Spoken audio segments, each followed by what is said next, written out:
It is not new information that exercise can help with mental health in many ways. There is not a lot of science or research on how yoga can actually improve mental health and improve and build relationships. Nope, that's not the right synapses. Synapse? Firing. What am I firing? Eating disorders. This is a very controversial issue, as eating disorders are caused by psychological tendencies. People who are under a lot of stress start eating too much out of grief or worrying. Another part of this is because people who see themselves think they are fat even though they are not. This is called anorexia. This causes them to starve themselves. Not only can it happen to you easily, but can have horrible effects on you as well. Having an eating disorder will cause you to keep eating foods that have the most fat in it as possible to satisfy the need. This will cause you to start eating unhealthy foods, particularly junk foods. Though there is no need to worry about this, as there is many cures for this. First of all, a good cure is minus the stress around you. Even see a therapist about this. Talk to them about why you eat so much or don't eat so much. Minus the foods in your house that cause unhealthy habits. Take them away, particularly when you start feeling grief, so you won't be tempted to go back to this. Okay, cut. Alright, so listen up.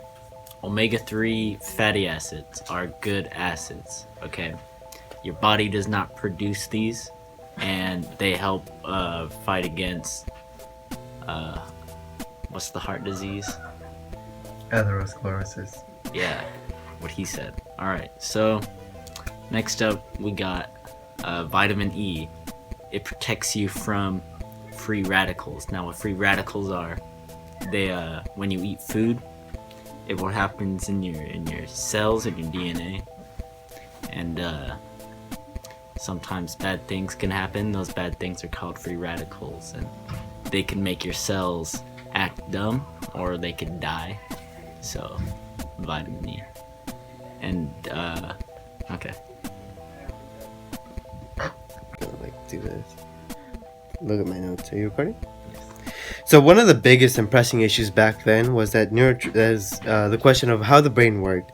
We didn't know for a long time, but with current studies and with studies done in the 50s, we now know how the brain works. And one of the biggest contribution was the discovery of neurotransmitters. So neurotransmitters are the analog switch of the brain. So let me explain what that means.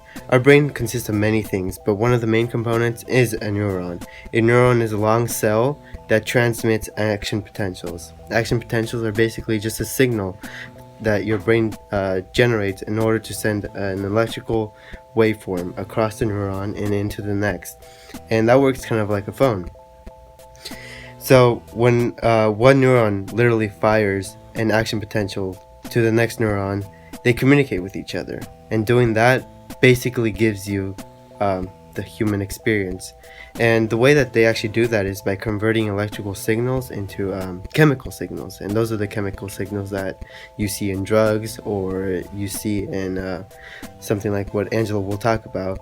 And when you take those drugs, when you take those brain chemicals, you are literally making connections, and you're literally firing some of the neurons so they can react with other neurons and make you feel stuff. So Amelia will tell you how that helps you with exercise. No,